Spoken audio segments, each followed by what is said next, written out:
Night after night, the city's heartbeat pulses beneath neon veins. A rhythm for the lost, the desperate, and those sworn to keep order in the chaos. Los Angeles isn't just a city. It's a sprawling, pain-soaked labyrinth where memories flicker like faulty holograms, and every shadow conceals a secret. In this city, being a cop means chasing ghosts and chasing dreams that evaporate as quickly as the tainted rain. We work the streets with the weight of duty pressing against our ribs, chasing replicants who blur the line between machine and man, justice and survival. Out here, the job is more than a badge or a nameplate. It's a dance with danger, a marriage to the city's madness. But don't be fooled. The job won't ever love you back.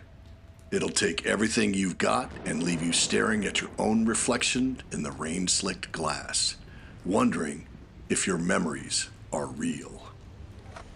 You want loyalty? You won't find it in the concrete halls of LAPD HQ. Never there. You want gratitude? Ask the city. She'll just spit shattered neon husks at your feet and tell you to move along. What you get is suspicion, a cold cup of shit coffee, and, best case, the kind of camaraderie built on mutual scars. You'll watch partners come and go, your dreams buried in graveyard shifts, and hope, if you ever had any, get chewed up in the gears of a machine that never stops grinding. But that's the truth, isn't it? The badge gives you purpose, not comfort. It gives you a role, not a home. Out here, love is a luxury, and loyalty a fleeting shadow. The job doesn't care if you bleed. It only asks that you keep going, keep fighting, keep watching the city through weary eyes and sharpened instincts. You are not the hero, just the line between an open case and a closed one. So you work the beat, you chase the impossible, you carry the weight. But don't wait for the job to love you. It's not built for that. All you have is the city, the night, and the promise that, even as the rain washes away the past, you were here. You mattered, if only for a few pained heartbeats before burial in the graveyard of dreams.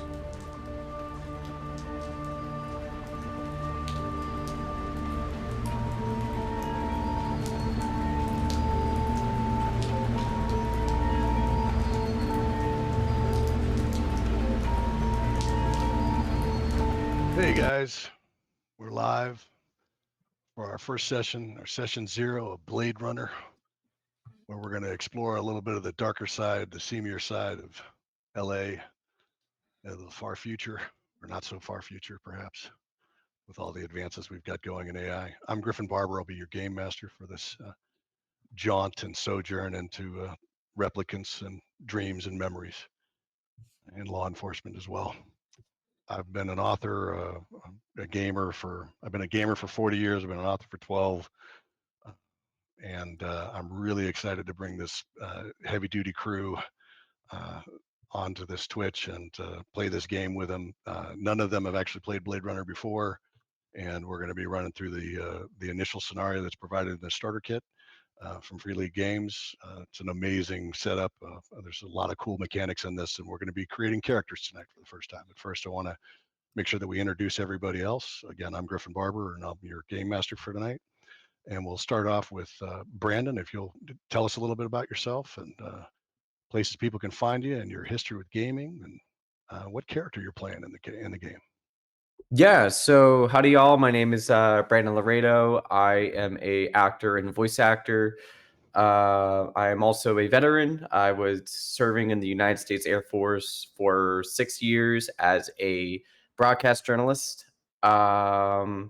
History with gaming, I have been playing TTRPGs for a while now. It actually started when I joined the military, and because of all my buddies who were playing at that time, I just fell in love with it, and Yeah, I'll be playing.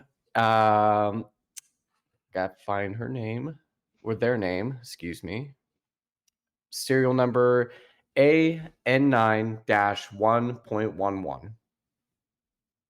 Also known as Angel. well, cool. And Laine, we'll go with you next. Oh, all right. Well, hi, everybody. My name is Laine Baker. I am very excited to join the stream. I have been playing tabletop games for probably the last 11 or 12 years, but I've been a big RPG video gamer since I was a little kid. But yeah, first time playing Blade Runner. Very excited. You can, if you're in the Southwest, you may catch me at DJing at a goth club near you. So Blade Runner felt very appropriate for that reason. But I will be playing it literally, yeah. I'll be playing Nastya, who is our big beefy gal. She's our enforcer for the stream. So I'm excited. Very cool. And Tommy? Hey everybody, I'm Tommy. Super glad you guys are all here. Super glad to be going on this adventure with this particular table and just everything, everything that this is. I couldn't. This is best things have been a long time. My history of gaming goes back to the pandemic. Got the D&D starter box, put it away for a year and a half because it was all too confusing. Came off of active duty, came home, got into my first game online. Had a really hard time finding games in person. Started getting into actual play. That was me vicariously playing games that I couldn't seem to find a group of people to play with. Life ensued, and fast forward a couple years later, I meet Griffin and Jack and Laine and Branden here, and this is what we're doing, and it's a pleasure to be on the other side of things. I'm playing Ward Halstrom, a salty dog. He's an inspector. And one Super of excited. the veterans of the force as well. Yes, he is. He's a veteran. He's been around the block. And Jack, last but not least. Yeah. I'm Jack Kolberg-Edelbrock. I'm playing Feng, the analyst of the group in this adventure. I started doing role-playing games actually pretty recently. I was in grad school and someone suggested I listen to something called Dungeons and Daddies, which I turned my head at. Little did I know that it was not a BDSM podcast. And that was like my first real experience with it. They played D&D 5e, and I kind of listened to a couple of different podcasts after that. And when I finished up grad school, found myself in a place where I'm like, well, I think I want to play some games, not just listen to them, and not really having anybody around who would play them. So that sort of puts you, as I think a lot of you experience, in the, well, I guess I have to be the GM situation. I'd Yep. GM'd a couple times and with some friends, and I actually found Tommy through the Glass Cannon Network because he was looking for GMs to work on a project with them. And I think that was 2 years ago, or was it 3 years ago now? I don't know. I think it was we're pushing 2.5, 3 years since then. Yeah. Yeah. So here we are, actually doing some stuff. It's pretty cool. Yeah, and Feng is the analyst, and we're going to start. We've already created the characters in Essence, but the one thing we haven't done before tonight was resolve the key memory or core relationship or the one item that each character particularly likes. What I've done is allowed everybody to go ahead and if they want to, they can choose one of those things. But otherwise, we're going to be rolling for them randomly. and you'll get to see how some of the depth of this game, where it's not about just investigating a case. It's also about how you maintaining your humanity in the face of this this world, the job of law enforcement, and the many demands on your person and your personhood, who is a person, kind of thing.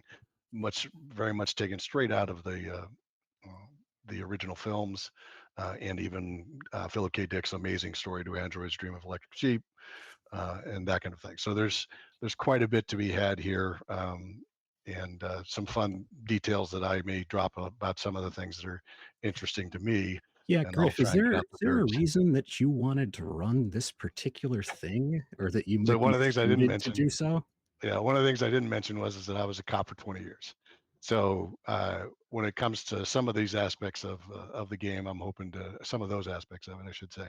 And I was a West Coast cop too. I wasn't in LA, but I was to the north of LA. And one of the things about that is that I think I'll have a grip on some of the interactions you may have with your superior officers, with the street officers, and that kind of thing that will go on there. So I hope to bring a little bit of that verisimilitude for you, and a whole lot of attitude as well, because there is a lot of attitude in If you in can't being tell a by his cop. voice alone. Yeah. So moving forward from there, we were going to go ahead and make some rolls. We are in a role-playing game, and we want to make sure that we get a full opportunity to go ahead and make those rolls. And I think we're going to start out with Branden, if I recall correctly. And we have up in our awesome frame that Jack put together for us, we should be able to see the rolls as they come across. If not, we can all inform you. But first off, we want to talk about your key memory. This is the memory that anybody, but especially a replicant, is kind of structuring their mentality around. It's their touchstone. It's the thing they think about when it kind of drives them to do certain things. So if we want to go ahead and give us a roll on the win table. Okay. What do I need? Just hold on. You should be able to just click on the key memory side, and there's a key memory table 1. Key memory, core rules, journal. It's actually under tables, rollable tables. Oh, tables. Okay. On the right. Somebody's cat is wanting I something. know they are Somebody's hungry. Hey, upset. buddy, can you, or do you want to come say hello? Cats Okay, are here we go. just a part of the stream. Yep. So key relationship table 1, or yeah, table 1, which is key memory, or no, key memory. I think okay. I think that we only see the key relationship table right now, which is Okay, why. let me there we go. I'm sorry about that. That's my fault. Oh, it's all good. There we go. Okay, cool. Nice. Okay. This also scares me Memory. because now I have a lot more stuff I need to think about. Okay. Of course. Key memory table 1. When did it happen? When you were a young teen. Okay, Ooh, there we go. Define your view of the adult world. Okay. This is interesting in particular with Angel, because Angel is a replicant. So these memories are implanted. And just so everybody's aware, it's illegal to be implanted with someone who's actually alive's memories. So you weren't really a young teen. Fake young Nope. Or it's entirely constructed by somebody. Okay. So we got the when. Let's get the where.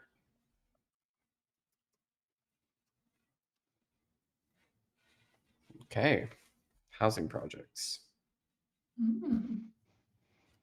Projects in LA. Cool. Let's do who.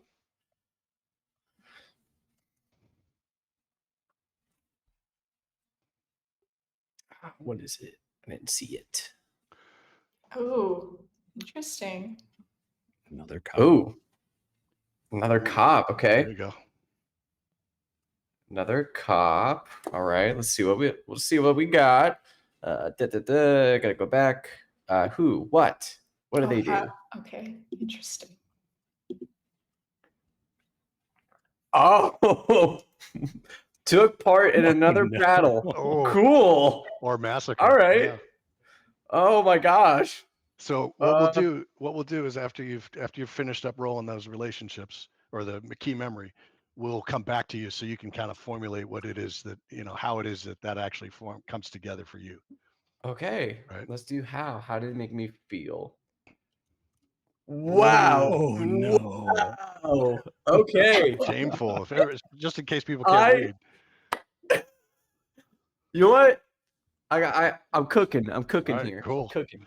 So let's Yeah. start at the top then for Laine, if you want to go ahead and make your rolls. All right, you got it. So draw result. Oh, okay. When I was an older teenager. So a YA novel. Here we go. Yeah, okay. So yeah, a guy comes to my school and he sparkles like a vampire. And I like that. Okay. Where? Ooh, okay. In a wintry landscape covered by snow. Imagine bleeding out here. TM, TM, TM. Okay. Yo, okay. All right. I'm liking this so far. This is very Blade Runner. Who? Ryan Gosling. Oh, my parents. Goddamn. Okay. Damn it! I wanted Ryan Gosling. Hey, watch the bleed. Yeah. Yeah, my parents bleeding out in the snow is not quite as cute, but that's It's okay. They're not necessarily yeah. bleeding out. Or the guy who assumes he's your brother. Yeah, I'm already cooking it up. Okay, what? You suffered a breach of trust or a betrayal. Oh, damn. Okay, interesting. Okay, and how did I feel? Tempted? Okay. That's interesting. That is Yeah. interesting. All right. The gears are turning. They Yeah. will continue to turn. We'll go to Ward. Now, one of the things I talked to Ward about is maybe doing, he kind of had an idea, a concept for his key memory. So I think we might go with that, but you want to describe it for us? Can I hold on to that Sure. part for just a bit? Sure.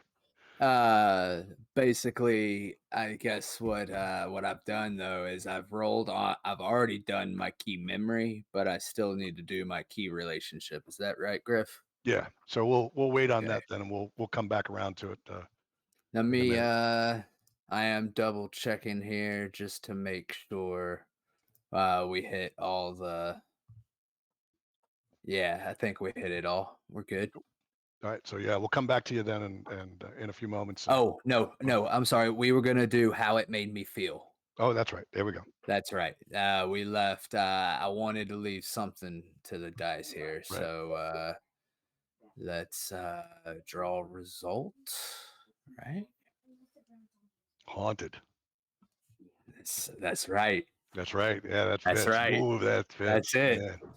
That's right. Cool. All right. Well, let's talk about good old Feng then. Feng Xi. Yeah.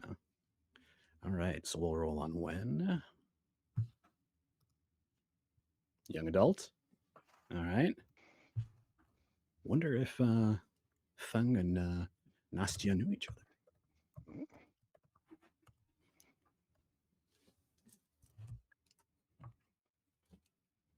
Let's see. What was that? In a wintry Wintry landscape. covered by snow. What the shit? Oh my god. It's gonna be wild if it ends up being the same Feng thing. betrayed Nastya. Oh, wouldn't that be? My parents and left them bleeding out in the snow. Oh God. Oh god. It all comes back to Starting bleeding out in the starting snow. with PvP. Especially if he feels excited by that whole fact, though. Oh yeah, I'm tempted. I'm tempted to kick Feng's ass. Oh, romantic partner. Okay. Oh God. Oh no. Oh shit.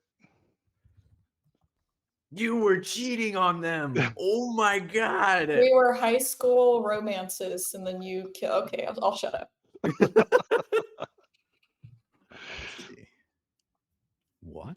Okay. So this is what's really gonna do it.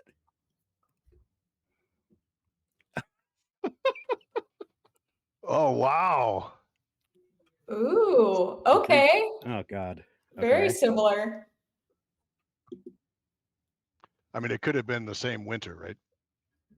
I was gonna say, how is snow in like the Blade Because the Runner weather is universe? completely jacked. The Yeah, weather it's is like very, nuclear very bad. winter type shit. Disgusted. Wow, here we go. That seems reasonable. If you're betrayed, that's Yeah. and especially I given what we talked about earlier, I have a really great idea to nudge you along to, And then the throuple broke up. Thanks, Cat or Things got Things got a awkward. little out of Yeah. hand, you know. they It does- qualified. It They does qualified. sound like we might need an additional person to make the story work. But Yeah, I don't think you have to tie it that closely to each other. But what the thought I had is they qualified because they used your scores Mm. yeah, for that special thing that Feng wants to do. Or that is right? Oh God, That's pretty dark, huh? that's Yeesh. All right. oh, and I think I can make it worse. Yeah. It's always good to make things worse when we play Oh, tabletop man. RPG. Oh yeah. That's the whole point, especially something Yeah. like this where Just we're do trying something to really explore that stuff. horrible. Yeah. So Why else are we fun. here? So Branden, you've had all of like 2 minutes to percolate on what all that meant to you, for what the dice meant. Yes. What you got? Okay, so I can go one or two routes. I can either have this memory implanted in me, or this is something I did before becoming a Blade Runner. Either way, as a younger replicant, as a younger android, I somehow took a part in this gruesome gang war on the outskirts of LA. That's where it said in the projects. Another cop was able to stop me and stop the violence, and then took me in. I have deep shame for the animalistic violence I unleashed that day. Sweet. All And right. having to be all right. stopped by the cops. Yeah, Exactly. so I believe that's probably a perfect implanted memory Okay. as a method of control, right? Because that's one of the things they want to do, is they want to make sure that you toe the line, right? Mm-hmm. So And I comply. yeah, that you comply with your orders. So I love it. I think that's really cool. Don't forget, on your character sheets, if you want to, you can enter that information in, Yes. and it's kind of neat too, the way they've got it written in there. You can once you type it in, it'll actually handwrite it in places. So we went from him to Laine. What do you got? Yeah. Okay. So I've been cooking. So She been cooking. They've been cooking. I've been cooking in the kitchen of my brain. And so in Blade Runner 2049, there is like in the advertisements and stuff around when you're watching the movie, there's the CCCP logo implying that like the Soviet Union still exists. Yep. So I think that Nastya's parents were immigrants from the Soviet Union. And I think that when she was a young adult, they took her back there on like a trip to see family. And essentially her parents were accused of, some sort of treason to the Russian state, and they were executed there. And Love it. I think blood on the snow. It all comes back to blood on snow. But I think she was tempted to like leave her military life behind and go for revenge, but she ultimately has not done that yet. So Very cool. So she's tempted to travel and go on a kill murder spree. yes, exactly. It's just Like it's right there. Love it, love it, love it, love it. Yeah, she hasn't gone yet. Mhm. So we'll go back to you, Tommy. All right. This is key relationship. Yes. No, we're still doing memory. So you want to develop your memory for everybody? Okay. Yeah. So my memory happened on a this was all derived from the rollable tables. Just kind of I had this idea, and Ward went through something traumatic. He's probably tortured quite severely, more severely than I want to get into. It was some dark, probably brought him, within an inch of his life multiple times, but left him hanging on by a thread, in and out of consciousness. He doesn't know who his torturer is.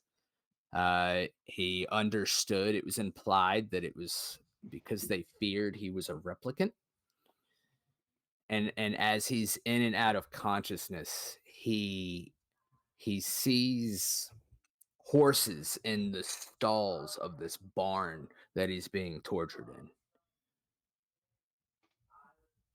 So he's had this this feeling, and now he's become, what did we say it was? Disgusted by the Haunted. haunted. That's right. He's haunted by the experience.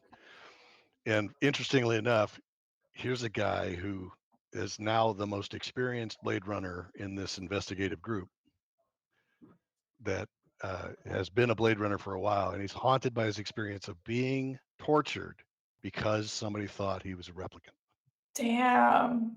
That's some- wild. That's some cool stuff, right? That's good When he shit. told me, I was like, no, I want everybody to roll. And he's told me, I was like, no, man, okay. All right. You got me. Okay. So I really like that. And again, if you guys want to, if it sounds like everybody's rolling with what they rolled and coming up with some really cool stuff, which is again one of the things that I love about this game is that there's some flex in the storytelling, right? That you can have some fun, kind of taking a different angle on some of these things. So, how about you, Jack? I'm going to take a little bit of the idea that you had, and I think I'm going to twist what I thought Feng was a little bit around to fit this. It kind of adds a new dimension. So what year are we in right now? It's I believe it's 37, 38. 37. Okay. So let's say there was a wild winter, 2022. That was the year that Feng first became eligible to take a qualifying exam for immigration and selection for basically a visa to the colonies to leave Earth. He and his partner of many years, Sarah, had dreamed of leaving together. It was a pipe dream, of course, because it's so hard to get selected at all, and then to potentially have the ability to go to the same colony is even crazier.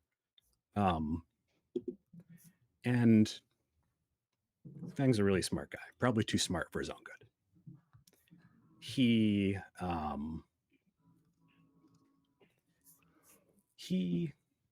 said to himself that Sarah's scores aren't going to be good enough. I'm going to need to juice it.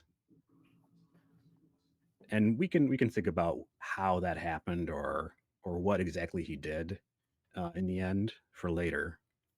But they got found out. The immigration program is run by the UN. The UN got involved. There was an investigation, and Sarah ratted him out. Sweet. Disclaimed all responsibility. Denied any responsibility. Denied any responsibility, and so Feng has a scarlet letter on his file. Beautiful. With the highest scores he possibly could. Which is why he's not actually working. That's why he's not heading up the lab. Instead, he's just an analyst, and he has to do street duty. I love it. That's awesome. And he's such a disappointment to his parents. Oh, he's and he's so disgusted at himself. Yeah. Right. Yeah. Sweet. Oof. All right. So we can also. I think I've got make sure I'm correct. We've got in the chat. Sarah isn't going to make it and ratted me out. I better join this throuple. Nice. Hell yeah. So I think I've got the key relationship stuff is up for everybody to use. Yep. So if we want to go ahead and start again with Branden, we'll do that. Okay. Which one is this for? Who, how, and what is the key relationship. Key relationship. Okay. Who? Oh, I thought we already had the key relationship for me. Okay, yeah. If you've got your key relationship, then great. Yeah. We can save that for the. We'll come back around to you after we've described or rolled for everybody else's. We can go ahead and jump into that. Sounds great. All right. So is it me? Yep. All right. Who? Dun, dun, dun.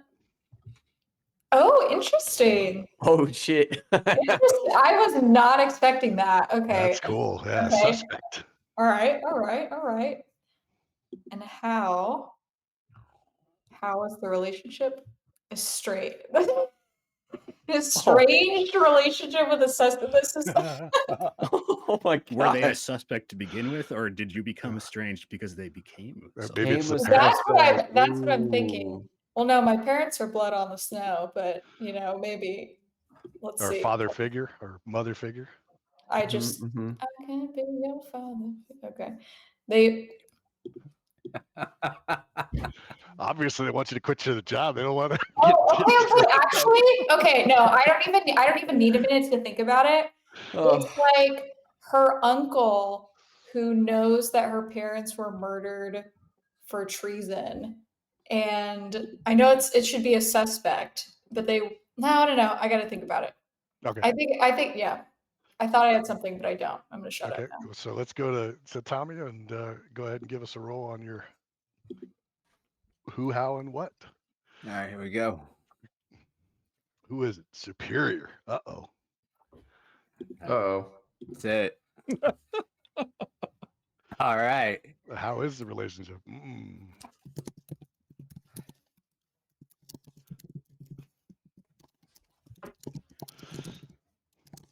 Trusting. That's interesting.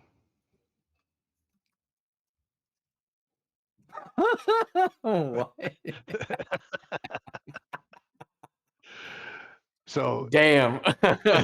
that's some cool stuff though, right? It's like, dude, you're too good at this, or yeah, you probably should be hanging up, and why don't you retire with me or some shit like that? That's cool. I like it.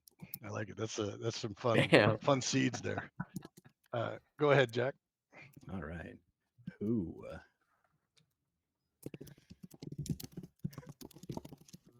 All right. Your current romantic partner, maybe. Let's see. Let's see how bad it turns out. Man, fun, man. Only in your head. That's beautiful. Oh. No. I'm picture is really coming together of fun here. Feng is holy shit. Yeah. Oh my god. They knew your deepest secret. My imaginary partner knows my deepest secret. Oh my god. Yeah, there's a lot going on there mentally that's like not great. Yeah, there's a lot to unpack here. Oh God. That's awesome. It's only in your head. Oh. Wow. Okay. So let's go back up to the top here. We got you already had yours. Branden, you want to describe it for us? Yes. Angel being a replicant, they're not really supposed to be implanted with any like sort of relationships. I'm built for a specific purpose. However, with this specific implanted memory they gave me, it's causing some weird disturbances in my cognitive functions and everything else. So HQ decided, you know what? I think this replicant needs something to, at home to, calm them down a bit, make sure they don't get, too crazy. let's get them a cat. But we're not gonna like spend so much money on it. We're just gonna get one that's like really kind of janked up, and yeah, just give it to the robot because why not? So I have Secondhand cat. Scritches. Yeah, I have Scritches, the Android kitty whose poor front paws are a little shorter than a regular cat's. So that's why his name is Scritches, because he can't really. Yeah. This is Scratch. cute. Is it Yeah. Scritches like SDR1TCH3? Yep. Yep. I like that. Nice. Very nice. So you ready for us, Laine? You got Yes, I cooked. I wrote it out and that makes sense. So I think this is like the craziest backstory I've ever had a character, and we've done this in 15 minutes, which I'm obsessed Fuck yeah. with. But so after her parents were murdered in the Soviet Union for treason, her uncle basically took her in and raised her, took her back to the US. He's since sort of fallen out with the law, and he is a high-ranking member in some sort of like militant street gang. So he's trying to like bring her into the fold, so quit her job to use his connections to go back to the Soviet Union and like avenge the murder of their family. So is he a humanity first guy? I don't think it's like political. I mean, and like maybe he So it's he would mafia. do It's more jobs related to mafia that, right? oriented. But it's like arms dealing, drug bust, like or drugs, stuff like that. Yeah. So I think he's they're falling out just because he's a criminal now. She's a police officer. Right. Mm. Very cool. Very cool. That'll also give us some openings for informants down the road and that kind of thing too. So yeah, I like a lot. Legend, Tommy. I may be calling some people by certain names on occasion. It's because that's their handle on Discord, and that's kind of how I got to know them. But Tommy, what have you got for us? So trusting relationship with my superior. I don't want to put our narrative in a corner. Maybe this it was a previous superior. Maybe it's more maybe like a mentor. But here's whoever he is, whether he's my current superior or not. Has anybody seen NCIS? Right. Yep. It's I mean, it's a classic. I grew up with it. When Ziva is being tortured and Tony brings in he's in there with her and getting the truth serum. Ziva's being tortured and he goes through that whole spiel and he's like, oh yeah, and my boss. He's the X Factor. And then bop, he's Ziva and the gang is rescued. I think whoever the superior is probably who rescued me from being tortured. Thus there's a trust there. At least I think there's a trust there. Yeah, and maybe even when they were back when they were a uniform, they weren't even a detective or something like that. Yeah. Very cool. Yeah, and I think that very same person wants me to hang it up, but something's keeping me going. Very cool. All right, so we've got everybody but Jack. Let's hear it. Jack, Oh boy. Feng has the best relationship map of any character I've ever seen. Yeah. So It's only in your head, Feng. No, it isn't. Only in your head. boy. No, it's not. So Feng has some trust issues, right? And I'm thinking that may have led to the events of his key memory may have led to him fantasizing relationships rather than engaging in them. So there's, say, a beat cop. So slightly different world in the Blade Runners, and Griffin can share more information about that than I can make up on the spot here. This is Sadie, was a beat cop that he interacted with on several occasions and came to be attracted to. Never did anything about it because of his inability to trust people in that way. The enormous betrayal he felt with Sarah. And he hasn't seen Sadie in maybe 6 months. LAPD is a big place, right? So it's not unreasonable to maybe have not seen somebody. But he did some looking, and he doesn't see her in the personnel files anymore. So I'm using I forgot to mention that. I'm going to use my freebie to change that knowing my deepest secret to has gone missing. Oh, okay. Ooh. Very cool. So you have a girlfriend, she just goes to another precinct. Exactly. Yeah. There's the added benefit of that. Yeah. She's up north of the border in Canada. You Yeah. wouldn't know her. You wouldn't know her. My Canadian girl. She's up in San Francisco, actually. Yeah. Awesome. I All thought right. you were gonna go the route of like AI generated girlfriend. Like Oh, you there's a Digi. put Digi is an in- option. Yeah. Like you put in like all your deepest secrets to the chat bot, being like, "Oh, I love you," and this and this and this, and like, I done something terrible, and this and this and this. Gonna need to put a trigger warning on this. Somebody's actually doing that. Yeah, I was gonna Oh, say, you're like, right. people do that Oh, right you're now. right. Oh, my bad. Let's just put that on there. There you go. All right. Well, let's take a moment. We're going to take a brief break, and we'll come back and we'll get into some actual session 0 role play if everybody's down for it. Oh, actually, you know what? First off, though, we need to do items. Yes. I forgot. I see. Our I can get house away with and it. our item, Are we right? doing we can do Home and your as well. signature item. Yep. Cool. And I don't think I think Laine, you're the only one who hasn't actually just picked something. So you can. Oh, if okay. you have something you want, you can pick. You can go ahead and do that. All right, I'm gonna vibe it out. Okay. I kind of want to roll for this, especially since I'm a robot. Okay. You're a replicant. I'm a replicant. Yeah. You're right. Yeah. Oh wait, I do have.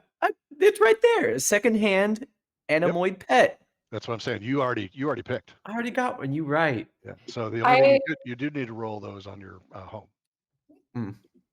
Yeah, I rolled, and I think I am actually gonna take our mulligan roll, and I think I'm just gonna pick the sparsely furnished LAPD housing. I feel like that feels more appropriate than a hotel room. Cool. And signature item. A tombstone. So She buried her parents, and then she was just like, "I'll be taking or that." she put, I'm or, just- or better yet, her uncle had a memorial built with his ill-gotten gains, right? Yeah, no, Probably didn't get the bodies back. No, that's Yeah. more reasonable than just being like, "Okay, Yeah. see you later." All But right. yeah, no, that's great. Okay, it makes sense. Cool. So we've got your item already, and go ahead and Tommy, you go ahead and give us a roll on signature item. I hope it's a stool at the noodle joint. Hell yeah. Love that. A necklace. Could be dog tags. Could be. Nice. Give it some thought and tell me what you think. Jack. So Dang. Let's see if he continues this odyssey. So if I roll 12, I just want to say this ahead of time. If I roll a 12, my home is with my key relationship. You're just living in the missing Let's- woman's house. Well, Oh wow, that opens up a whole bunch of other questions, doesn't it? So let's if we get a 12, we're gonna have to think about that. Yeah, for sure. A condo filled with old mementos and a balcony overlooking the You got neon. Deckers. street. You got Deckers Oh, apart. that's really nice. Fuck yeah. actually. You got Deckers oh, apart, that's dude. really nice. Very nice. And it makes sense because Damn. he's super smart. He's he had his money or he had access to money. Yeah. Yeah, Very cool. and Feng is a little bit longer on the force than I think because Halstrom Ward is like the second level of seniority, right? Yeah, he's 15 years. I think he's got 13. 13 years. Yeah, lucky That's, 13. Yeah, 13 years on the force. And how much does Nastya have? She's got 6. 6. Mm-hmm. And Feng has. I think it was 3 years, we'll say. Yeah. Okay, so And condo Angel with is members. just start. In fact, Angel is on FTO, Field Training Officer. I sure am. Their Field Training Officer is Nastya. They've just discovered this assignment. Both of them have just discovered it, and we'll get to that in a bit when we resume with play. But so we have the signature or your residences, and we need to do. Oh, I don't have signature my items. residence yet. Yeah, go ahead and give me a roll. I really hope for the meme that it's 10. Oh shit! Let's go! Hey. Hey! Oh, now that is interesting. Where are your mementos from? Yeah, so they've given you a complete thing, a complete slate of memories. Interesting. Yeah, even with a Yeah. cat too. It's Yeah. great. They were just like, here you go. Secondhand lions, baby. Yeah. All right. So has everybody rolled their signature item as well, or I have I not. think so. Okay. Should I? yes, please? And then I do still have to roll my Blade Runner home. Oh A God, what'd tombstone. you get? Thanks, just following along on Nastya's footsteps. Well, you have the But same. in a much more tombstone. messed up way, Yeah. too. Yeah. Oh yeah. Oh, boy. All right. You have a tombstone. I have a tombstone. You're just like always hanging out at my parents' tombstone, and I'm just walking over there. I'm like, who's this fucking guy? Well, now I'm Here thinking, comes like, my Blade Runner home. oh, my God. He bit my shit. So you're living with your key relationship. That's odd. That's an odd Oh. one. I like it. Yeah. So What's Ooh. that mean? Wait. so I mean, if they've retired, maybe you're still living with them. You're their caretaker. Yeah, well, Ooh. that may be it. Maybe they got medically retired because they got injured so badly. Well, it says re-roll to see where we live. Mm. So let's see where me and my Luxury superior penthouse. live. Please let it be the luxury penthouse. It is! Let's go! Yes! Living a luxury. The most grizzled fucking vet on the team, just like with a glass of champagne, like All right, listen, Ward. You got to quit or I got to quit. I only eat Oh, one real of us, food. one of us. I only eat real food. I don't eat any of this synth stuff, man. Oh, that's Yes. cool. And That's That's very cool. Caddock's hilarious. got in the chat here, maybe Angel's apartment's part of an experiment by their manufacturer. How will all this stuff affect their mental Stop state? giving me ideas, Caddock. that is a great idea. I mean, Yeah. my serial Oh. number is N91.11. So Yep. Alpha Yeah. N9. How Good many for you. resolve points do you have, Angel? Or You have more than I think you you have have like more than 0 for sure. Oh, wait. Resolve? Hold on. Let Yeah. me see. Oh, I have 3. that's what I was looking for. Yeah. So has everybody got their key relationship and where they're living? I think so. All right. Yeah, So why don't we go ahead and take a trying brief to- break? Love the fact that we've had quite a few people in and out of the chat and watching us on Twitch. It's been great. But Thanks we'll for be coming back by, in guys. say at Earl. middle of the hour. All right, Sounds perfect. good. See you all in 6 minutes. Yep.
right, looks like we're back. So really excited to continue on with this, and we're going to actually get into some session 0 play. It takes place a little bit before the case, but we kind of wanted to introduce some of the concepts of the game and also delve into the setting a bit. So we're going to start from there. We're going to start with Feng being played by Jack, and Feng is at the LAX, which is not just an airport anymore. It's now a starport as well. It does a lot of flights in and out. Cargo is brought down all the time. They're basically the entire surroundings of it have been taken over by acres and acres and miles of warehouses and containerized Connex kind of things that are stretched for miles. And you have to, it's a no-fly zone. So unless you're important enough, it's a no-fly zone. So you have to take a train out to it. And which is an uncommon inconvenience for rep detect people. Exactly. Rep detect people always have a skimmer, which is basically that they have one of the flying cars that you will see from the movie. They're also capable of driving on the roadway or a little bit off the roadway as well, but generally they're preferred for flight. But one of the things that Feng does, we open on Feng, who is seated in the observation deck, a large dome of the facility of LAX, where you can go and watch the flights when there's not a bunch of smog or other deleterious weather effects. And Feng has, I believe, come here to watch the departing colonists and their ships, because he knew, based on his study of the weather, that it was going to be an okay night for observing these takeoffs. Yeah. So Feng is sitting. I imagine it's sort of like a half dome. You said, yeah, with a bunch of maybe concrete, very functional benches bolted to the floor. And he's they don't want you to get too comfortable. Yeah, you don't want to stick around. Yeah, nobody wants this. It's the uncomfortable design that they do to keep people from sleeping on them. Yep. Got some ribs in there. Yeah, so he's sitting there, maybe leaning back, and has a plain bologna sandwich in his hand. Bread, bologna, bread, nothing else. I mean, it's all synth anyhow, but he's even gone for the low-hanging fruit there of the really low-hanging stuff. Fruit. Yep. There's no room in the Tokyo condo for a kitchen. And has he tested the bologna to make sure that it's good, up to standard, or is he You'd carefully? rather not know. Yeah. I'd rather not know. Right. So he's observing the launch of these things, and one of the things that I imagine he does not do is he doesn't generally tend to look at the people going by beneath the observation dome, because basically it comes out and there's a bunch of gates that causeways that go out to the different gates and to the different facilities, the launch facilities. So is this like past security? Yeah, he's in past security. He's had to disarm because this is run by the UN. They don't and the LAX PD, the actual law enforcement arm, that they don't respect you a whole lot, but you do have the right. Not many people do. If you were on a case, though, you would be able to go in there and flaunt these laws. Mm-hmm. But not being on a case and not really wanting any of the drama, you've disarmed. You parked at a parking structure away. You took the train in here. This is like one of the things that I believe Feng does to entertain himself and to de-stress. Yeah. There's a cool mechanic of this game is this downtime. When you're not working, or when you work 3 shifts in a row, you start to take stress afterwards. There are 4 shifts in a day, so 4 in a 24-hour, right? So you're working those 6-hour shifts. If you do 3 of those, you do 18 hours straight, you start to accrue stress, unless you have some special abilities, which 1 or 2 of the players might have, where they're able to kind of ignore that because they're married to the job or something along those lines. Feng does this to just kind of de-stress. He just comes out here and watches this stuff go to the stars. Or tell me, why is it Feng is here? Well, I mean, it's kind of mesmerizing when you're able to see it. From like my reading of the rulebook, it goes into a lot. It like expands the fiction of the movies a lot. And one of the things they point out is that Earth is very much not self-sufficient anymore. The city is reliant on a constant stream of stuff getting brought down from the space dock.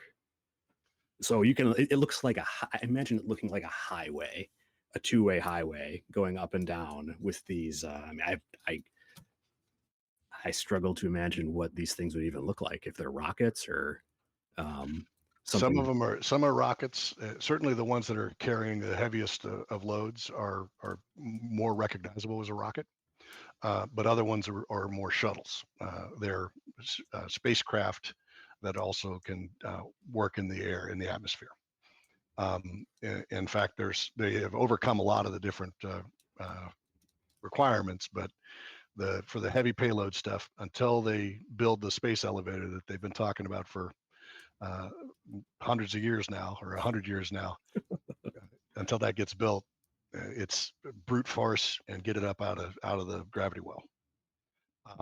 And one of the things you can see is the because of his knowledge of technology, et cetera, is like he can see the shivering of the glass that isn't really glass. It's a polymer of the dome every time one of these launches kicks off, because of the subsonic and supersonic rumble that they eventually make as they drive towards the stars.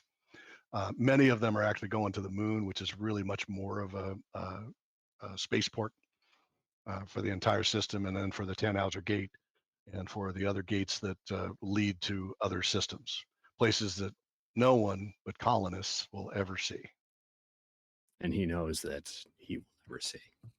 And he's just about finishing up that last little crumb of his bologna sandwich when his Kia, his knowledge integrated assistant, pings with a priority call.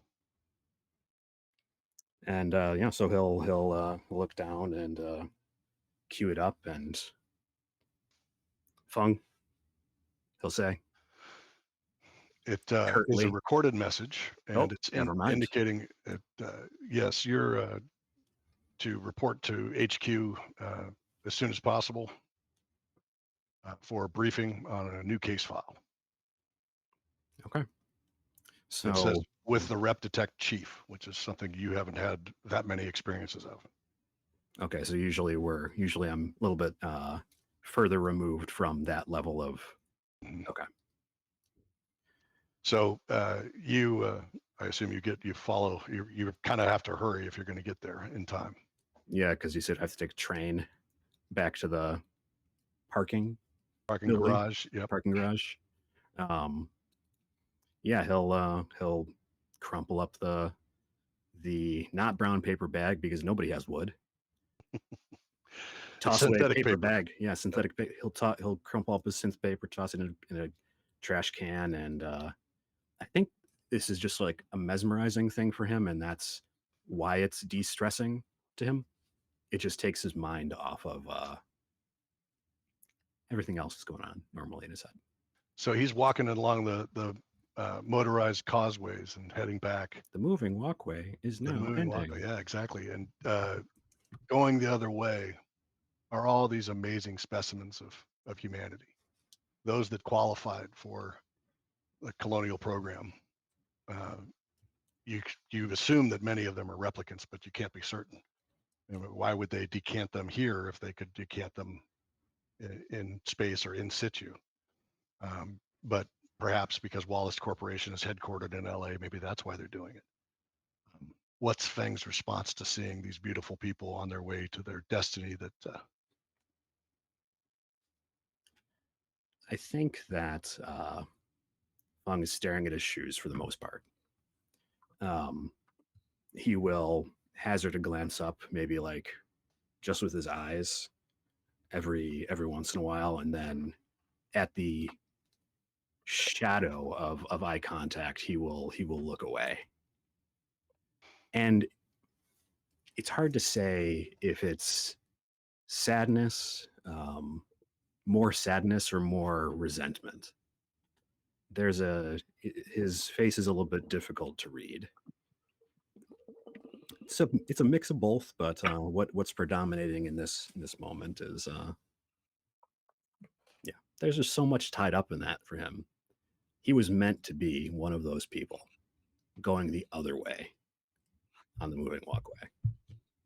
So the moving walkway debauches onto a security checkpoint that all the people are coming in through. You go through it the opposite direction. There's literally no one going with you. Like you are alone going against the stream. Excellent. And you enter into you knock at the security door and the UN security checkpoint, and the guy that you've seen several times before they know me. Location, he knows you. He's like, hey, detective. And he takes your gun and badge out of the security locker and puts it on the counter. And I'll buckle it on and grab the rest of my shit if I had to leave anything else here, and that was it. Book it. So you take off and start heading out to your train, and that's to your skimmer on your way back into your department skimmer on your way back in. And we're going to turn the page now to another of our investigators, a replicant recently decanted within the last month, and they have been going through a last kind of polishing thing before they get into service. It's one of the things that the PD refused to allow. Was they refused to allow people just to walk out right away and be doing their service. It was one of the only sticking points that they kind of insisted on with the LAPD. And one of those things was to graduate from defensive tactics, showing that you know what you're doing when it comes to a fight. Graduate from not just defensive tactics, but also being able to communicate. Who do you talk to? You talk to your partner, that kind of thing. And this is the final day of that. And we see Angel is in the locker room and just closing the locker on all of their gear, and they're in a singlet and are basically ready for combat. And before we get too far into that, we're going to turn the page, and the other side of the other locker room is Nastya. And Nastya is already in her singlet, the same singlet that Angel's wearing. That's obviously it's LAPD issue. But Nastya is putting on what they call the Red Man suit. And it is padded armor so that they can take a beating without getting injured. And it's clear that Nastya is standing there, and there's a humongous specimen of humanity, or replicant perhaps, that's there, and he has got muscles on top of his muscles. Like he is just enormously huge. And he is strapping her into the suit so that she will be protected as they go out. And we flip back again to Angel, and with Angel are two others that look almost of a similar age, a similar cast. They're both lithe.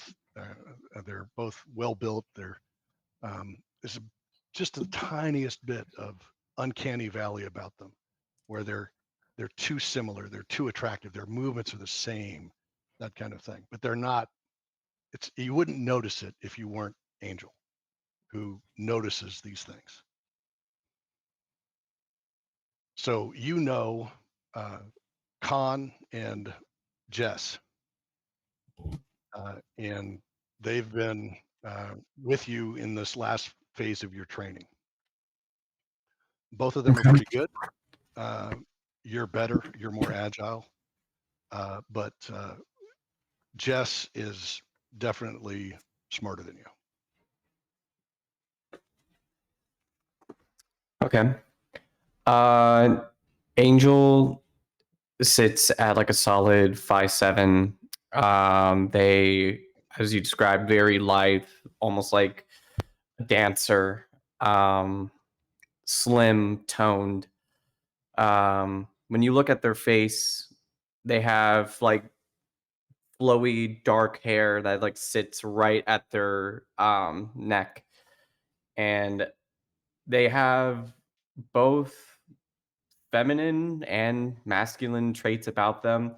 Their body type is tapered like a man, like very built shoulders, but then slims down to the bottom to see these strong, graceful legs, long, beautiful eyelashes, these purple eyes. And as Angel shuts their locker, they turn over to, who was it, Jess, who's the one who's smarter than me. Mhm. And I'll just kind of like get myself warmed up, turn to them, and just say, well, best of luck to you. One And to just kind of you. bat my eyelashes at them. All right. Well, and to you. I don't think we should have any trouble, right? And Khan is like, yeah, no troubles. We just go in there and lump them, right? Sometimes, darling, things require a bit more observation, and I'll just saunter away. Okay. So you step on out and into the cell. Yep. Okay. And it's a large building. LAPD headquarters is an enormous, multi-story, enormous building that dominates the skyline in the district that it's placed. It also has so much traffic going in and out of it. It's rather impressive. But this area is it's kind of it's unusual in that it has a high ceiling, but it's basically a gym that also could be doubled as an auditorium as well.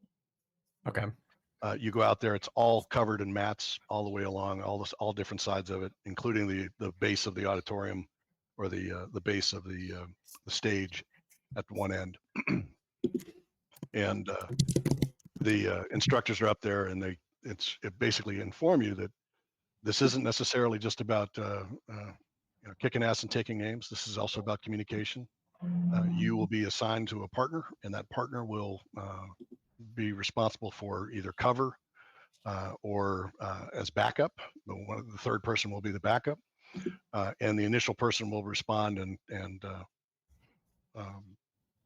to whatever threat is being posed by them. So we will begin here in just a few moments, and we'll turn the page and go back to Nastya, and Bumpy's sitting there going, all right, so you ready? Yeah, so she's, she's got this red suit on and she's just sort of, flexing her arms, getting used to it. And you see, she's probably 5'10" or so, like a well-built woman, like very, very muscular. She's got plenty of battle scars. You see as she's, kind of dressing down to her tank top, putting this over. She's got actually a big long scar that runs down from her forehead through her eyebrow and then like passed down her eye.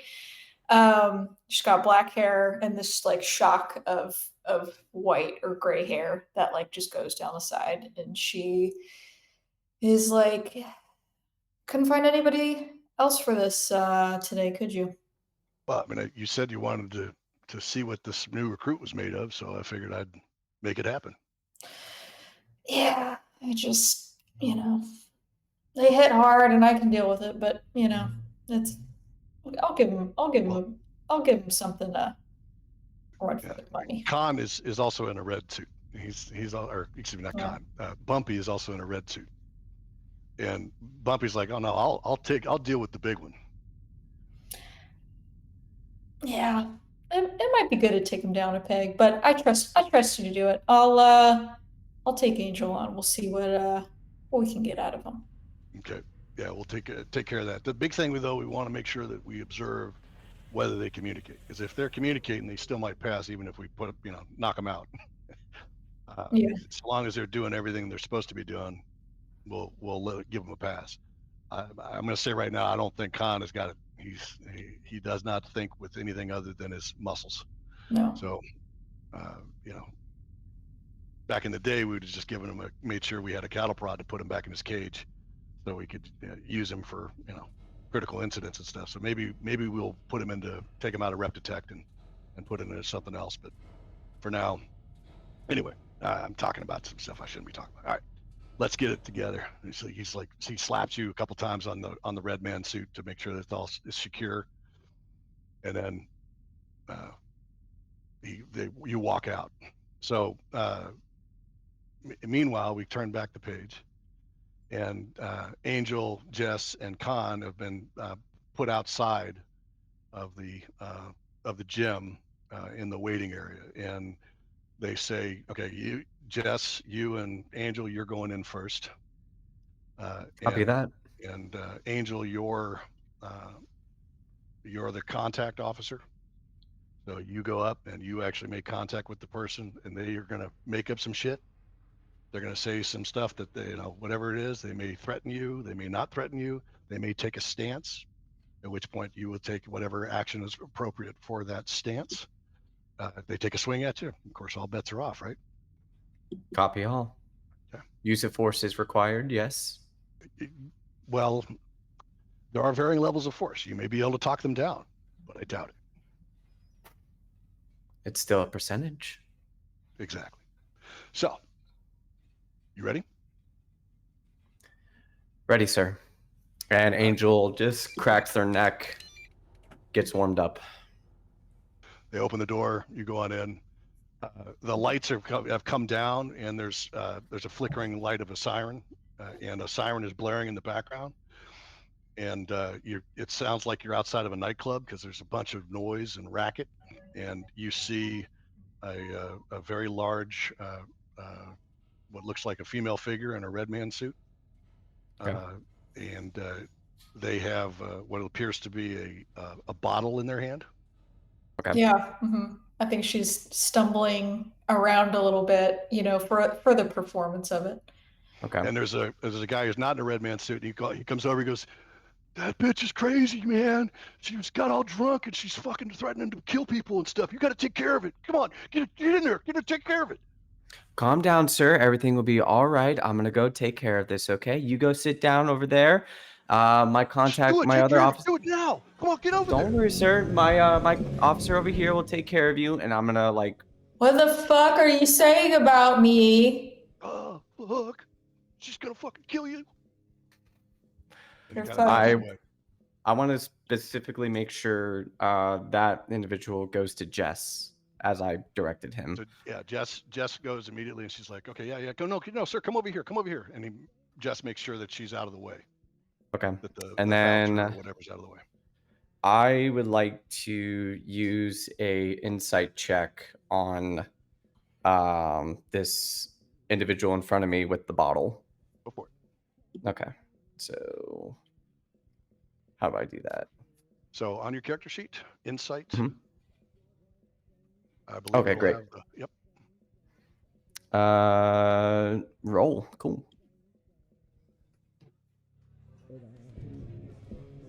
Okay, so that is one success. Okay. Now you could push the roll if you wished, but obviously it's not necessary. Two successes generally on one roll will mean that you have some kind of critical success, which increases the damage you might do or the perception that you might have of what's going on, the insights that you might gain. And in this case, it's obvious that this person is acting out because they are acting as if they are intoxicated, and they have had some experience being intoxicated in the past, so they know how to act. They may have actually gone through this entire scenario themselves. Okay, cool. I'll just be sure to be at an arm's reach, not too close, obviously, to where they could strike me, and just say, "Hi, ma'am. My name is Angel." I don't give a fuck about what your name is. The fuck? Are they stepping towards me? Yeah, I think she's like she's wavering towards you, just holding the bottle. It's like, okay, I don't know you. I don't have anything to say to you. You continue to maintain your distance from them, or? I'm still going to maintain my distance, and now I'm going to look on my corner, like peripheral to make sure I'm still within eyesight, but check on my backup Your to backup see is what they're out. doing. Well, not your backup, but your cover officer. Your cover My cover officer officer. is back there with the bouncer, and has them aside. Okay, cool. Hey, that's all right, ma'am. No worries. Listen, you've had way too much to drink, honey. I think it'd I'm be not wise. your honey, and I don't. You. There's nothing that you need to be saying to me right now. And if you don't back the fuck away from me, I'm gonna beat your ass, bitch. Well, I'm right over here. I'm nowhere near you. And then Angel kind of like lowers her stance a bit and just says, "So did you make a threat?" She like glares at you and is just gonna keep like the act up. She's like, there's something weird about you. I can tell that you're a skin job. And is like purposefully like saying anti-replicant slurs to try to like escalate you. Okay. I'm still just gonna be at arm's length away as she's just spatting out at this stuff at me. How's Jess doing? What's my cover officer doing? She's still back there. She's still talking to him, you, as you're trying to figure that out, you kind of look back and you look at her, keep kind of splitting your attention. Your Kia goes up and goes, "Hey, Can I? Detective Angel, you need to be clear of that situation as soon as possible." Okay, can I do something really Sure, quickly here? While Angel turns to look back, Nastya knows that Angel is a replicant and can take this, and she's trying to like not be punishing, but like teach a lesson about situational awareness. So as Angel turns around, she takes the bottle and tries to like smash it against Angel's face. Okay. So go ahead and give me a let's see here. It's not Like a club, but hand to hand. yep, strength and hand to hand. And you actually, because you said you were splitting your attention, you can actually fully resist with a strength plus hand to hand, or you can do an agility plus mobility to avoid it completely. Okay. I'll do agility and mobility then. Okay. Actually, is it possible, since they made the first move now and things have escalated, can I go into basically like this, like use their strike? If you want to go hand to hand, Go you and absolutely can. Yep. yeah, disarm basically. Yep. Okay, and so am I just clicking on the base die D10 for hand to In hand? combat, you actually have a Oh, I see. unarmed attack. We'll just go, or actually melee attack for you. And then we would normally be doing this on a map and you would have the tackles and stuff like that. You would be able to do additional stuff. Okay, so that is a strike, unless Angel is able to defend. We have one success for those of you listening rather than watching.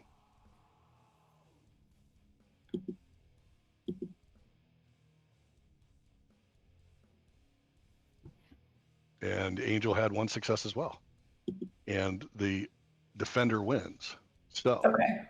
Angel, you managed to grab a hold and pull the bottle out of the hand.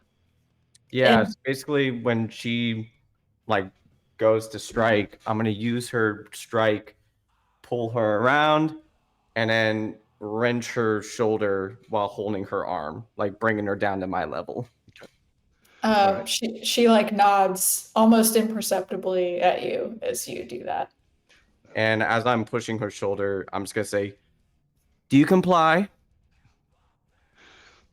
So you're pushing her shoulder down. I think with her other arm, she wants to like uppercut. Oh shit. To try to. So you're at disadvantage. Okay. For that because he's got a hold of you. Or wait, So- could I do like a grapple roll to try to like break free? Okay. Actually, you can do break free. It actually has break free. Yeah, perfect. If I could read, I would see that, I guess. Okay. One of the cool Oh, things about this on Foundry is that a lot of the actions are already in there. Mhm. so But you have disadvantage because he has you in a lock. well, I also have the martial arts feat, so anytime I'm fighting unarmed, I get advantage. Okay, Oh so now you shit. have, so that makes it to neutral. So Or now just you can roll. Okay. Oh, hit my mic. see, love it, using those special Ah effects. shit. Oh damn! Oh, somebody's gonna get crocked. Ooh. Okay. Damn. So yeah, so as you have her down in the shoulder lock, she like like using judo style training, like rolls in your same direction to get out of it, and then she just with the other arm just like tries to clock you in the face. So Okay, go ahead, Angel, and go ahead and give us your response. we'll do. I will just push kick her as hard as I can to the Sweet. chest. Sweet. I love that we're doing so much combat right now.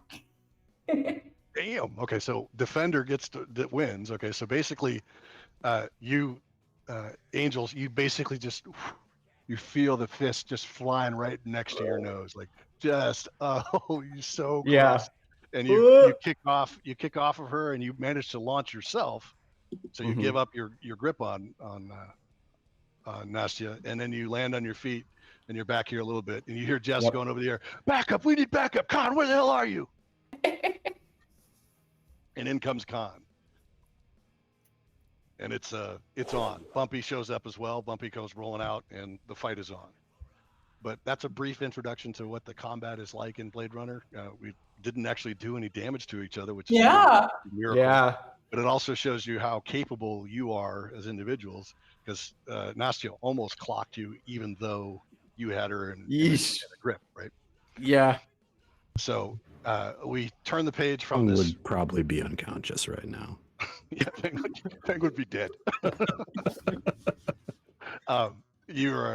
We turn the page from this this nightclub false scene of a nightclub or scenario, and we emerge in a muddy, darkened, what looks like some kind of farm building or stall or something like that. It's really kind of hard to tell what it is that is around everybody. All you can hear is the panting breath of somebody, obviously in terror for their life. And get him! He's in there! Get him! Get him! And you see 3 or 4 figures come rampaging out of the darkness and grab a hold of the breather, which is Ward, a young Ward. And they pick him up, carry him over. What's Ward's response? Oh, you're on mute.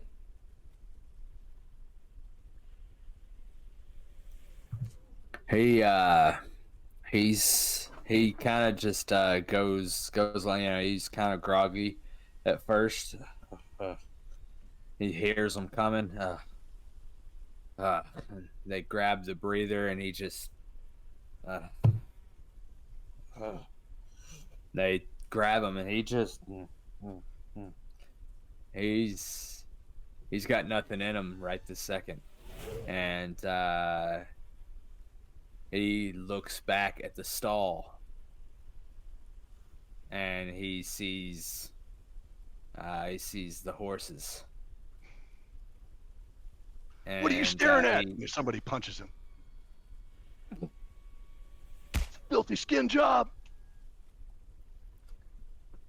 When they're carrying me, right? When they punch me, do I go to the ground?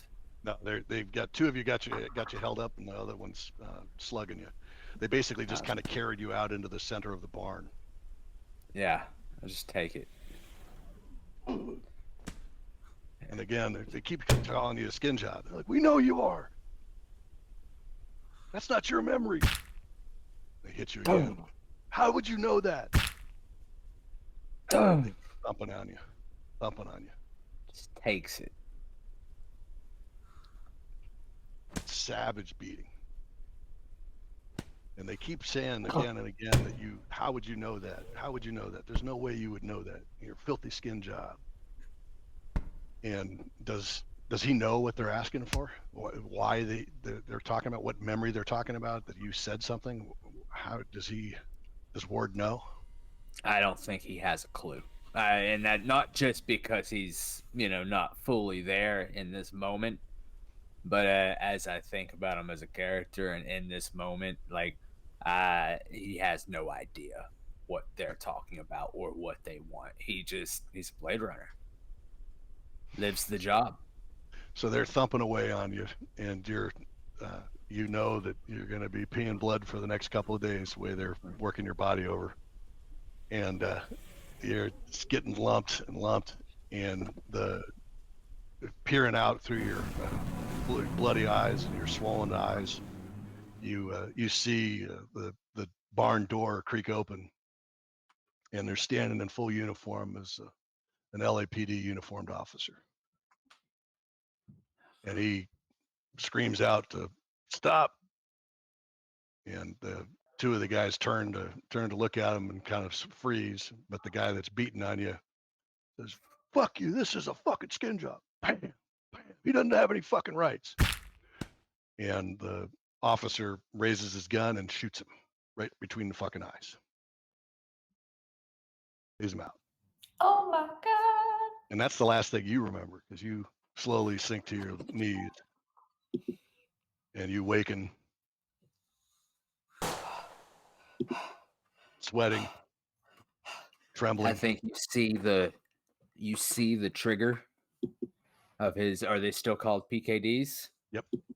Right. So you see, I think the camera catches the trigger, and I mean, it's, and he's just right. It's not the room that he wakes up in is nice, but it's still Spartan. You can tell it's a luxury penthouse. It's like a bed and a lot of space with like a chair in the corner, a towel hanging over the back of it, right? Like super bare, but living in this nice space, nice bed. It's kind of a weird scene, and he's just in the dark, right? And he slowly lets the tension off the trigger. And you see him, he kind of sits there down the bed, and he's gonna say, "Saddle up, Blade Runner." Reaches over, grabs himself some water, gets up, and goes to the washroom and looks at himself in the mirror. What you see is imagine a stealthy bulldog, right? Muscular, like thick but lean at the same time. Unassuming, probably about 5'8", 5'9", short hair. Looks like he cuts it himself. Like it's kind of got patches. A little patch right here and one right here. Not terrible. He's still presentable, and he's just got stubble. Just permanent stubble. Red eyes, and yeah, he's just gonna go about brushing his teeth and washing his face. You can just looks at his hands again, shaking. And dimly you can hear the life support systems that your roommate uses to keep him going during the night. You can hear them beep, beep from down the hall. Yeah, he'll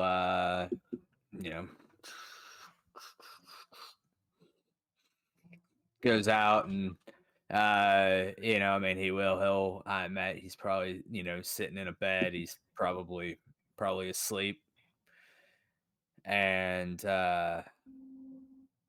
Ward will just kind of empathetically put his hand on the foot of the bed and kind of just quietly say I'm heading out, and he grabs whatever his daily carry is, and heads out into the neon lights, the financial district.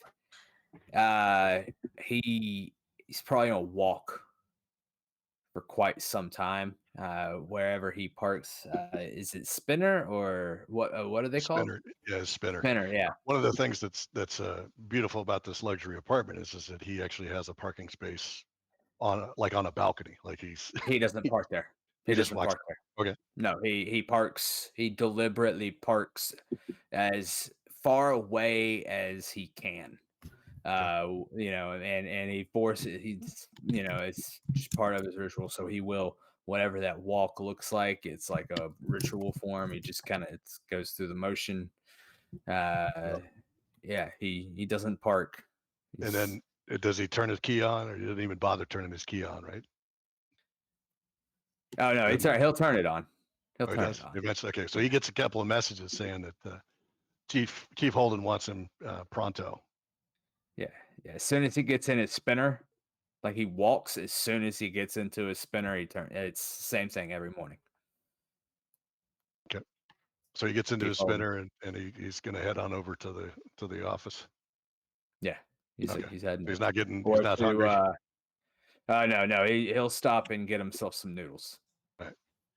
So we'll turn the page back and to Feng. Feng has arrived at LAPD headquarters and is going down the stairs and everything. He passes two very happy trainees that are looking like they're sweaty as they walk out of the gym area, and they're both excited. And there's a guy behind him that's he's all muscle, etc., his face has been rearranged. And he does not look happy. And he's being patted on the back by a guy you remember as having tied you up in a pretzel. His name is Bumpy. He liked to hurt you. And it was not hard. It was, yeah. it was not hard. Yes. It was not hard. But you see this Angel and Jess. They're walking out. They're celebrating, and past them you can also see Nastya, whom you've probably met before, removing her Redman gear, having done the training. Yeah. But you have to head down to the next or up to the next floor in order to get over to the Chief Holden's office. You, as soon as you get back into the locker room, Nastya and Angel, as soon as you get in there, your Kias are going. You have your full certification, Angel. It scrolls up. There's like 60 pages of paperwork that you have to give your thumbprint to. Just at the last of it, the most important of which is the Wallace warranty paperwork about your having to go in and get your baseline test if ever they warrant it. If ever they want you to, you have to go do it. Mm-hmm. And it's very much an LAPD kind of thing, and as well as a Wallace Corporation thing. But both of you have been requested to go either locate or contact the detective, who's actually a detective too. He's a senior detective, Ward, who hasn't been answering his calls as you're getting into your gear. But as you get cleaned up, you take your shower and get cleaned up. The two of you are supposed to be working together. Angel and Nastya are supposed to be kind of basically riding the cars together, and you are under Nastya's orders generally in these situations for the next foreseeable future, basically, until she releases you. She signs off on the fact that you're ready to go. Okay. Yeah. What's Natsy's rank again? She's a detective. Detective. You are okay. a detective as well. Right. So it's kind of a thing of equals, except for you have a senior detective, which is Yeah. the guy that you're supposed to be trying to get in touch with. And as soon as you're done getting ready and you're kind of waiting outside, because if you're not early, you're late. Yep.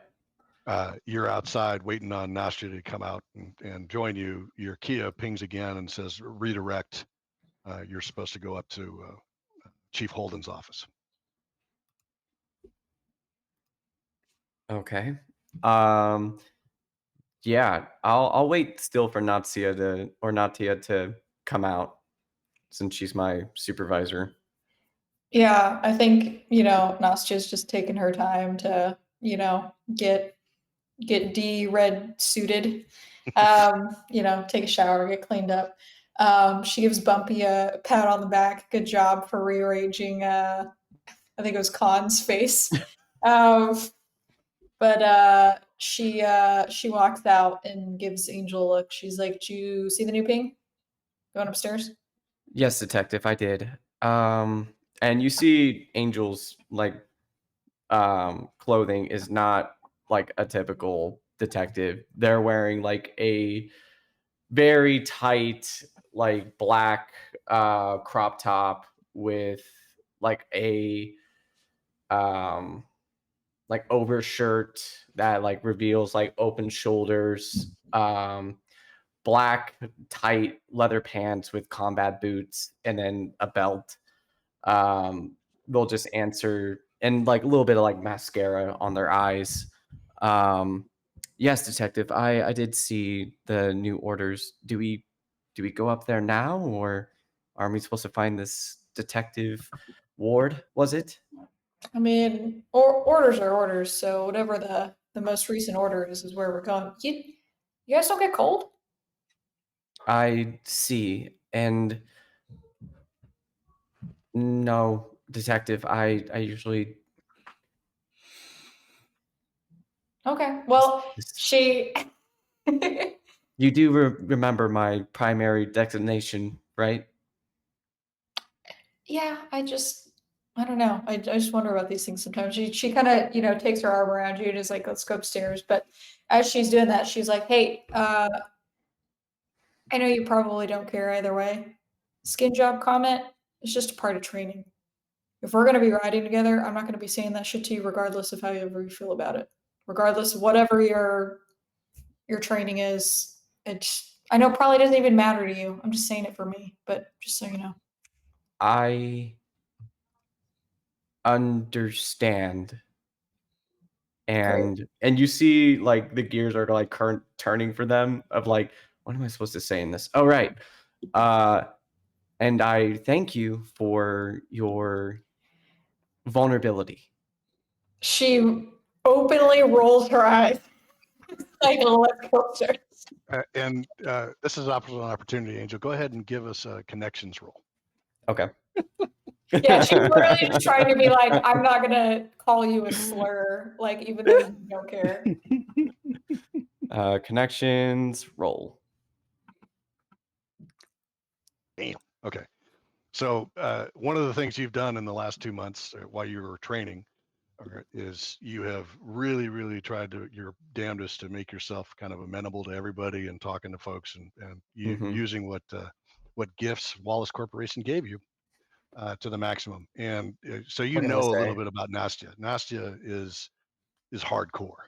Mhm. Yeah. She's not super respected for her investigation skills, but she has retired quite a few replicants and dealt with a lot of other really, really hard stuff. And she has had a successful career thus far. And one of the things about being an FTO in this situation, even as a detective, is that that probably means that they're looking to promote, or they're at least very much trusted by the human side of Rep Detect. Okay. You also are familiar with Ward's reputation with that success that she got critical. You're also familiar with Ward, and Ward is he's a little bit more of an enigma. One of the things you do know about him is that he is like really, really fair towards replicants. He's had a reputation of being that way. But Okay. he also has a reputation for having been lumped a few times in the line of duty. Okay. And Feng is kind of an unknown to you. He's more mostly because he keeps to himself. He is known as kind of a house cat. He stays inside a lot, which is kind of suits his skill set. He is definitely a tech guy, which any good investigator needs somebody that can look stuff up for him. So Happy to blush. So you head on upstairs to the equivalent of the 7th floor in my old department, which is the headquarters where all the chiefs and everybody else are. But it's actually the rep detect office. And ceiling fans are slowly turning the smoke-filled air. Everybody smokes. The aging Holden, who you all know as Holden, Iron Lung Holden, he's the man who got shot in the very opening of the original Blade Runner movie. He's the Blade Runner who got almost murdered, or you're kind of left to think that he's murdered, wheezing through the synthetic lungs that he had after being shot and nearly killed by the replicant Leon Kowalski 18 years earlier. When we arrive, Your mother. Yeah, exactly. When we arrive, even though Angel is in this like very scandalous getup, they immediately just go into like a parade rest in front of the chief. Sit down. Copy, copy, sir. We have an urgent situation. Last night there was a shooting in Sector 1 in a sordid place called the Snake Pit on Nightclub Row. 2 Nexus 9 Blade Runners were there, serial numbers LH3 793 and S9 SN9 1.48.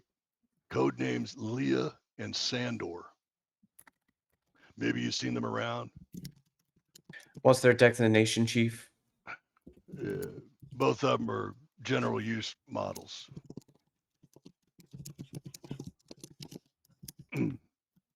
Anyway, and actually, Angel, you remember Leah? She was in the class ahead of you.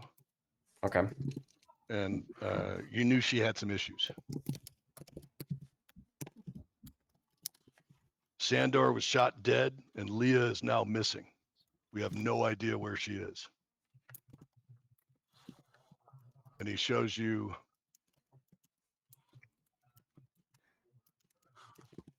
a couple of files.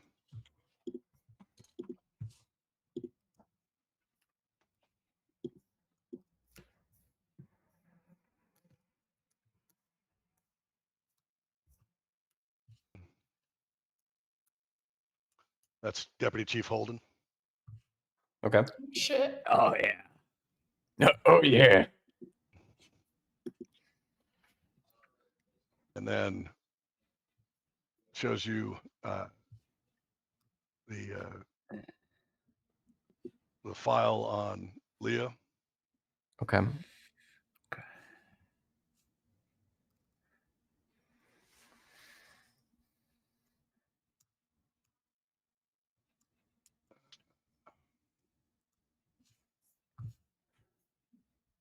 Actually, there we go. That's Leah.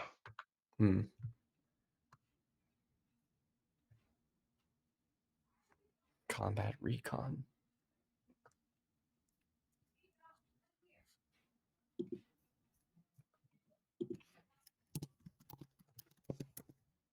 Oh, these handouts are cool.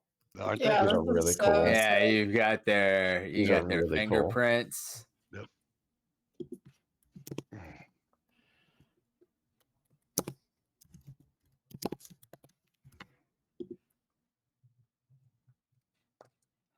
And by physical state and mental state, level A, level B, is that like their competency in Exactly. each of? Okay. So Sandor's like average vibes, and Leah is smart? Question mark. I think. Yep. Okay. So they went to Snake Pit to investigate suspected Nexus 8 activity. but we don't know if that's what triggered the shooting. According to local cops at the scene, witnesses said they were human supremacist jerks at the snake pit last night. Maybe that had something to do with it. We just don't know. I guess we'll read all about it in that sleazy tabloid Kill tomorrow. You need to figure this out, and fast. I have the brass breathing down my neck on this. As you know, the Nexus 9 replicants were approved for use on Earth just last year, and mistrust against the reps is running high. If someone out there is killing and kidnapping Nexus 9s, we need to find them and stop them fast. Add to that, the Wallace Corporation is pushing us hard on it. Their business depends on this new breed of replicants, and anything that jeopardizes that would be a major blow to their bottom line. They're letting us run the investigation, but have offered their assistance. Their PR manager, Quell, is expecting you at Wallace Corp HQ to tell you more about Leah. Play nice with them. I mean it. You can Copy play all, this. sir. You do interrupt a lot, don't you? Part of my designation, sir. You can play this any way you like. Split up to cover more ground if you need to. In fact, I'd suggest you do. But I don't care as long as you get results, and fast. You have the full resources of the Rep Detect unit at your disposal. Sandor's body is being processed down in the crime lab right now. Of course, you can check with the LAPD mainframe for personnel files on Sandor and Leah and any Esper footage of the snake pit last night. Maybe you'll get lucky. I've uploaded to your Kia all relevant information that we have so far, and you hit some key. Now get the fuck out of here.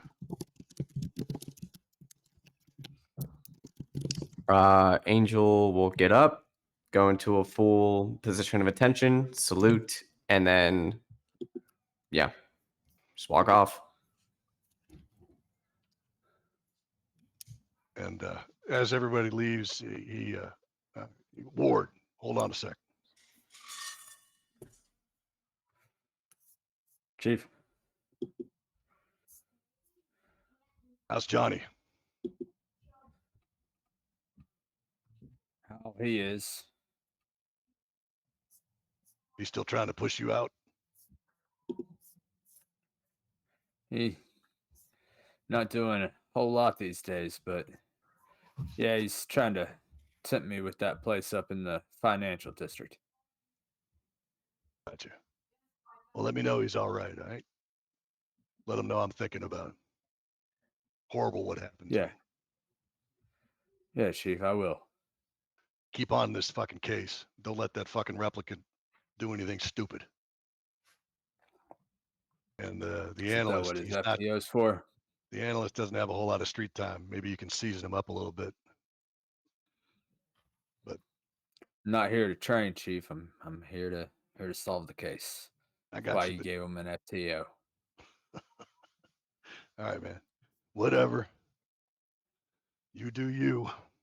But Hey, fucking solve the case, all right? So what's an FTO? Field training officer.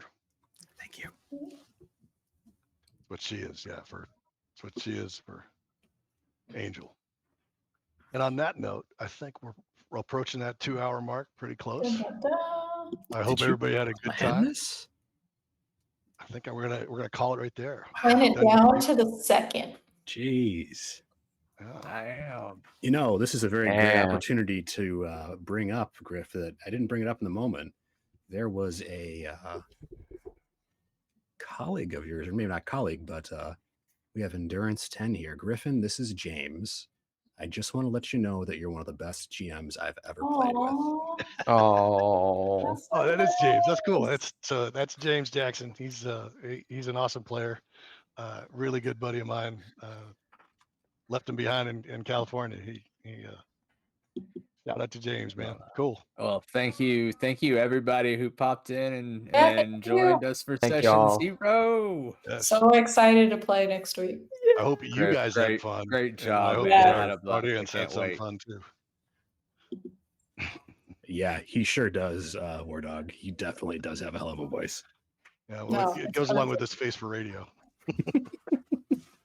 All right. Well, thank you so much. I appreciate everybody showing up and hanging out with us. And we're going to continue this next week, same time, same channel. And we'll further explore this case file 01. Bye, y'all. Woo! Bye, Let's do it. y'all. Bye. Thank you.